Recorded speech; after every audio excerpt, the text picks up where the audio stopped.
집수리 이야기를 하기 전 먼저 내 얘기를 해야 할 것 같아. 나도 내가 집수리를 하게 될 거라고는 생각도 못 해보며 살았어. 직장 생활을 퇴직 후 나의 첫 사업체는 식당이었거든. 내가 첫 식당을 하게 된 건 2007년.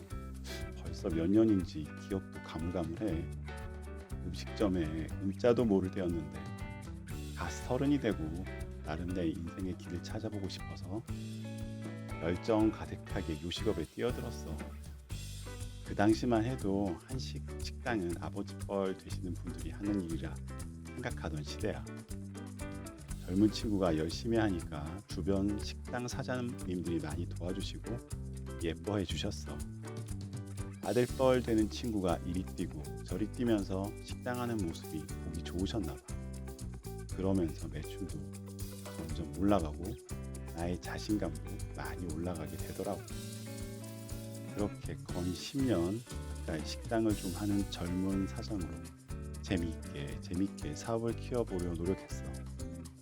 역시 사람 인생에 한 방향으로만 흐르면 재미가 없잖아. 그러던 와중에 내가 장사를 하던 동네 재개발 바람이 불게 된 거야. 내가 장사하던 식당은 재개발 구역에서 빠졌지만 바로 옆이 대규모 공사장이 되다 보니 몇 년 동안 매출에 상당히 영향이 생길 수밖에 없더라.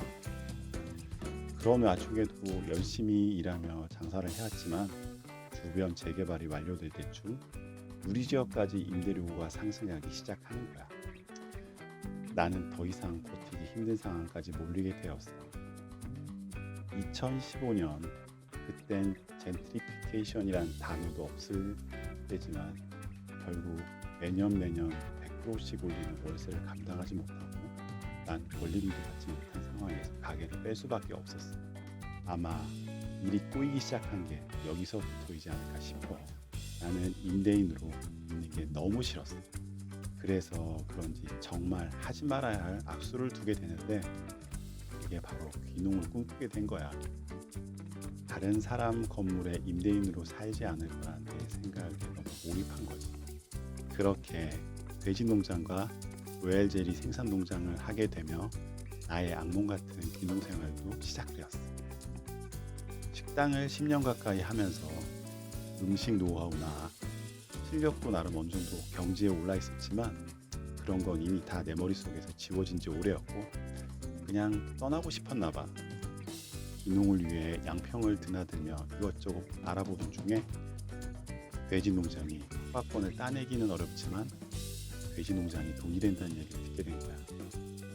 귀농을 위해 알아보면 알겠지만 귀농 후 생업을 위해 돈벌이 할 수 있는 수단이 대부분 생산성이 낮은 일이지.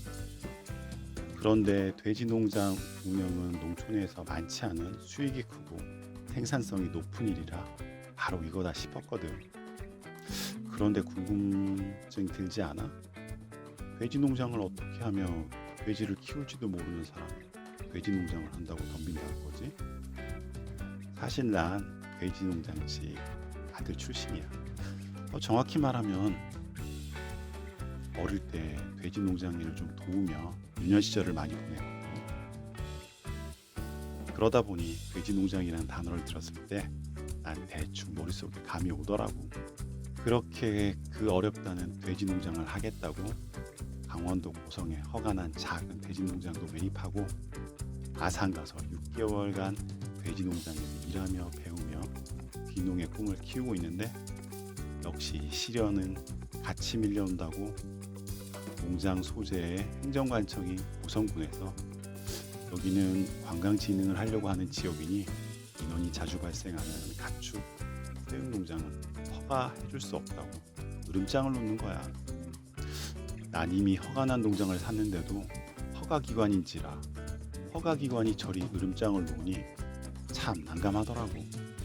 이미 돈은 돈대로 시간은 시간대로 들인 상태고 시간이 지나면 더 많은 수억 원의 돈이 들어가야 하는데 하지만 일개의 개인이 지자체를 상대로 뭘 하겠어.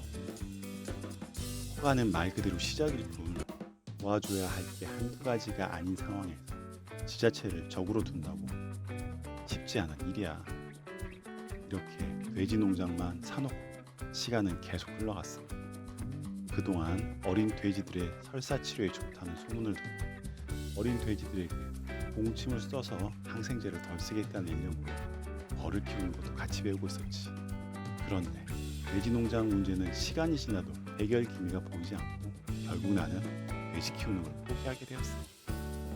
아마 2년 정도 그냥 안백수로 시간을 지낸 것 같아. 그러다 돼지 때문에 배우게 된 양봉에 관심을 가지고 로얄 젤리 만드는 고수익 농업을 생각하게 된 거야. 미리 배우고 있던 양봉이라 로얄 젤리가 고수가 있는 성송으로 찾아가서 삼고초려 끝에 그 고급 기술을 배울 수 있게 되었지. 사실대로 말하자면 다 배우지도 못했어. 그게 1, 2년에 배울 수 있는 게 아니라서 말이야. 우리 스승님으로 말하자면 생활의 달인에 출연하신 스승님.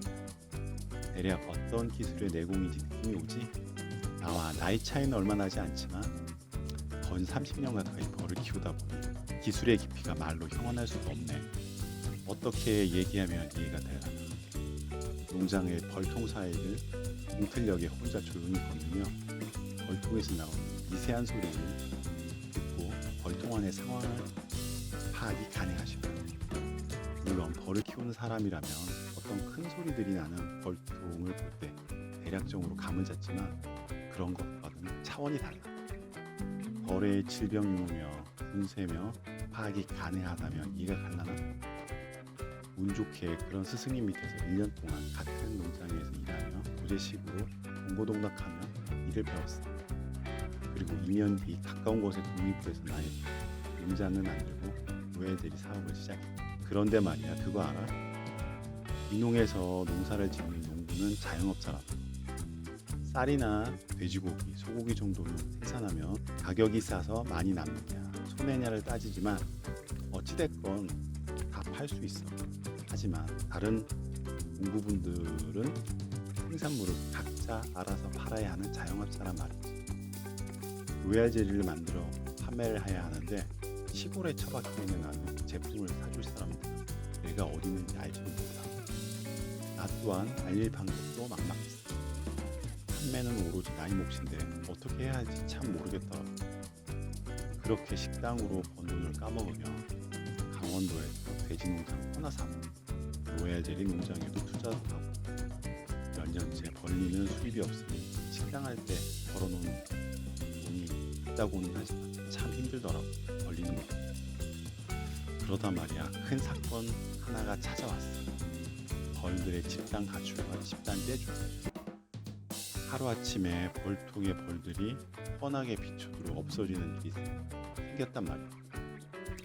어디서는 질병이다, 어디서는 기상이변 때문이라고 말들이 많지만 중요한 건 나 같은 사람은 버티지 못한다. 그래서 23년 초에 결심을 하게 된 거야. 다시 내가 있던 곳으로 돌아가자. 그렇게 다시 돌아온 나는 서울에서 집수리를 배우게 되었고, 집수리를 배우면서 다시 일어날 수 있는, 꿈을 꿀 수 있는 기회를 얻은 거지. 그리고 지난 1년 동안 나는 새로운 삶을 차지를 하고 있어. 잘할 수 있겠어? 잘 버틸 수 있겠지? 앞으로 영상에서 열심히 일하는 모습, 앞으로 잘 헤쳐나가는 모습 담아볼게. 나처럼 힘들어하는 30대, 40대 가장들, 힘들어하는 모든 사람들 힘내요. 우리 잘 이겨보자고요. 그럼 또 찾아올게요. 안녕.